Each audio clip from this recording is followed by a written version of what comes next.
Good morning and welcome to my channel. আজকে Sunday, আজকে একটু আমরা সবাই লেট করে ঘুম থেকে উঠেছি, প্রায় এখন 10টা বাজে। তা এখন ঘরের সব কাজ করার আছে, বিছনা টিছনা সবই তোলার আছে। আজকে আবার আমাদের কাজল দিও আসবে না, তাই ঘরের সব কাজ করতে হবে। এবার পাপাই এখন বাজারে যাবে। আজকে আমাদের বিরিয়ানি হওয়ার কথা, বিরিয়ানি করতে হবে দুপুরবেলা, চিকেন বিরিয়ানি। দেখি এবার কাজগুলো সেরে নিয়ে রান্না করতে যাবো।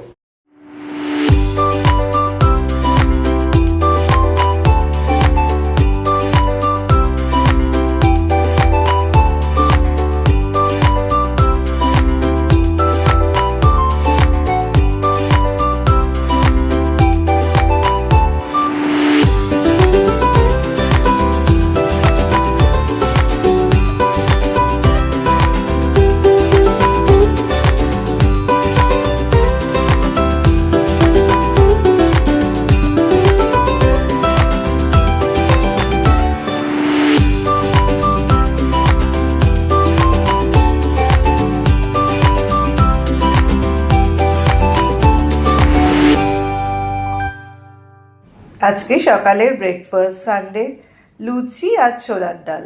তার জন্য একটা বড় হাঁড়ি নিয়েছি, তাতে ফার্স্টেই দিয়ে দিলাম 2 কেজি চিকেন।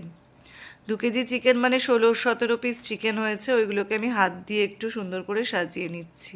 এবার একে একে সব উপকরণগুলো দিতে থাকবো, যা যা লাগে ম্যারিনেট করতে হলে চিকেনটাকে। তাই ফার্স্টেই দিয়ে দিলাম নুন, 1 বড় টেবিল চামচ মতো নুন দিয়ে দিলাম। আর তারপরে দিয়ে দিলাম আদা রসুনের পেস্ট। তারপরে তাতে দিয়ে দেবো হচ্ছে একটু লাল লঙ্কার গুঁড়ো, মানে রেড চিলি পাউডার, যেটা ঝাল, 1 চামচ গোটা মতো দিয়ে দিলাম। তারপর এতে দেব হচ্ছে গোলাপ জল আর কেওড়া জল একসাথে একটা বাটিতে করে রেখেছিলাম, সেটাই একসাথে ঢেলে দেব, গোলাপ জল আর কেওড়া জলটা। তারপরে আমি একটু ভিনিগার দিয়ে নেব। ভিনিগারটা দিলে বেশ মানে একটু মাংসটা সফট হয়। ভিনিগারটা দেওয়ার পরে, আর আমি কিন্তু 1 কেজি দেরাদুন রাইস চাল এনে রেখেছি, আর এখানে 2 কেজি বিরিয়ানি আছে। মানে 1 কেজি চালে 2 কেজি চিকেন দিয়ে বিরিয়ানিটা করি, মানে 1:2 রেশিওতে। এবার দিয়ে দিচ্ছি সবথেকে ইম্পর্ট্যান্ট একটা জিনিস, যেটা বিরিয়ানিতে আমি রোজ সবসময় দিয়ে থাকি, সেটা হচ্ছে খোয়া ক্ষীর। খোয়া ক্ষীরগুলো হাত দিয়ে একটু গুঁড়ো করে নিয়ে দিয়ে দিলাম। আমি দোকান থেকে খোয়া ক্ষীর কিনে এনে অনেকটাই খোয়া ক্ষীর দিই। তারপরে খোয়া ক্ষীর দেওয়ার পর এখানে দিচ্ছি, আর ওই দিকে কিন্তু আমি চালটা সিদ্ধ বসিয়ে দিয়েছি। আমি কিন্তু 70% চালটা বয়েল করে রাখি, করে নামিয়ে রেখেছি একদিকে। তারপরে এবার বিরিয়ানিতে দিয়ে দেবো হচ্ছে মিঠা আতর, খুব একটা বেশি না, কয়েক ফোঁটা মিঠা আতর দিয়ে নিলাম। আর তারপরে মিঠা আতরের পরে 1/2 কাপ মতো টক দই বিরিয়ানির ম্যারিনেশনের মধ্যে দিয়ে দিচ্ছি। আর সবথেকে ইম্পর্ট্যান্ট এবার যেটা বিরিয়ানিতে লাগে, সেটা হচ্ছে বিরিয়ানি মশলা, যেটা আমরা আগের থেকেই ঘরে গুঁড়ো করে করে রেডি করে রেখেছি। সেটা আমি পরে কখনো বিরিয়ানি মানে মশলাটা কী কী দিয়ে করি সেটা আমি দিয়ে দেবো। ওই রেডি মশলাটা দিয়ে দিলাম। তারপরে হালকা একটা ঝাল ঝাল ফ্লেভার আনার জন্য আমি বিরিয়ানিতে দিই কিন্তু গোলমরিচের গুঁড়ো, একটা হালকা একটা ঝাল ঝাল একটা টেস্ট আসার জন্য একটুখানি আমি গোলমরিচের গুঁড়ো দিয়ে দেবো। গোলমরিচের গুঁড়ো ওই 1.5 চামচ মতো দিলাম। তারপরে দেব হচ্ছে এর মধ্যে জাফরান, একটু কেসার আর জাফরান দিয়ে দিলাম। আর তারপরে দিয়ে দিয়েছি এর মধ্যে 1 চামচ মতো গোটা চামচ ঘিটা দিয়ে দিলাম। ঘিটা দেওয়ার পরে আমি কয়েকটা লবঙ্গ ওপর দিয়ে ছড়িয়ে দেবো। লবঙ্গ তো একটা ভালো ফ্লেভার আসে, গোটা লবঙ্গ কয়েকটা আমি ছড়িয়ে দিলাম। এবার সব জিনিসপত্র দিয়ে দিয়েছি, এবার ম্যারিনেট করা শুরু করে দিয়েছি। আমি ভালো করে হাত দিয়ে পুরো সব মশলাগুলো চিকেনের গায়ে ভালো করে লাগিয়ে দিচ্ছি, যাতে মশলার ফ্লেভারগুলো মানে চিকেনের মধ্যে ঢুকে যায়। আর এটাতেই কিন্তু একটা বিরিয়ানির একটা আলাদা মানে স্বাদ হয়। আর ওই দিকে আমি তারপরে ম্যারিনেশনের ওপরে আমি কি করি, ম্যারিনেটটা করার পর তার ওপরেই যেই চালটা 70% বয়েল করে রেখেছি, ওইটা ওপর দিয়ে সুন্দর করে দিয়ে দিই। আর তার উপর দিয়ে ঘি, তারপরে আরও দুধের মধ্যে কেসার দিয়ে ওইটাও ওপর দিয়ে ছড়িয়ে দিই। আর আরেক দিকে আমি কি করেছি, আলুগুলোকে সেদ্ধ করে রেখেছি।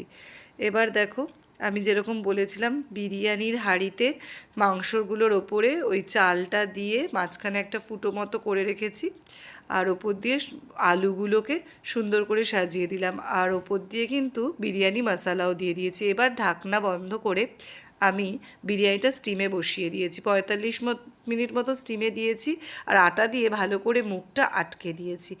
45 মিনিট পরে বিরিয়ানি খাওয়ার জন্য পুরো রেডি। দেখো কি সুন্দর দেখতে লাগছে বিরিয়ানির কালারটা। আজকে দুপুরের মেনু তো হচ্ছে আমাদের চিকেন বিরিয়ানি। স্নেহাই আমাকে বেড়ে দিল, স্নেহা ওই প্লেট নিয়ে আসছে, বসো খেতে। দারুণ হয়েছে বিরিয়ানি, চিকেন বিরিয়ানি, স্যালাড, ঝামসা আলু, ওয়েল কুকড হয়েছে। দুপুরে খাওয়া দাওয়ার পর একটু রেস্ট নিয়েছি। আজকে সানডে ছিল, আজকে বিকেলবেলা একটা জায়গায় ইনভিটেশন ছিল, সেখানেই গেছিলাম। আর এখন বাড়ি ফিরেছি, বাড়ি হয়ে মানে ফিরে এখনও ফ্রেশ হয়নি, জামাকাপড় জাস্ট ছেড়ে এখন ফ্রেশ হব। আর আজকে কিছু শর্টস করেছি, সেটা আমার চ্যানেলে পেয়ে যাবেন, আর আজকের ব্লগটা কালকে আপলোড হবে। এই বেবো এখন হঠাৎ করে ওর রাত্রিবেলা খুব আইসক্রিম খাওয়ার ইচ্ছে হয়েছে, পড়ছিল, একটু পড়তে পড়তে বলছে মা একটা আইসক্রিম অর্ডার করো, আমি খাবো। তাই এইটা জেপ্টো থেকে অর্ডার করলো, আর মোটামুটি 10-15 মিনিটের মধ্যেই এসে আইসক্রিমটা দিয়ে গেছে। এটা মনে হয় ম্যাঙ্গো আইসক্রিম না রে? ম্যাঙ্গো আইসক্রিম অর্ডার করেছে। এখন ওর খুব মানে আইসক্রিমের ক্রেভিংস উঠেছে, তাই খাক, খেয়ে তারপরে শুয়ে পড়বে। এখন অনেক রাতও হয়ে গেছে, যতটা পারেও খাক, তারপরে এটা ফ্রিজে রেখে দেবো, আবার কালকে খাবে, কারণ এখন তো ওর বাবাও ঘুমিয়ে পড়েছে আর আমারও শোয়ার টাইম হয়ে গেছে।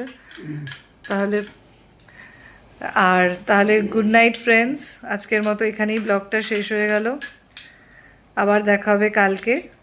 যদি আপনাদের আমাদের ব্লগগুলো ভাল লাগে তাহলে লাইক, শেয়ার আর সাবস্ক্রাইব করে দেবেন আমাদের চ্যানেলটা। Good night.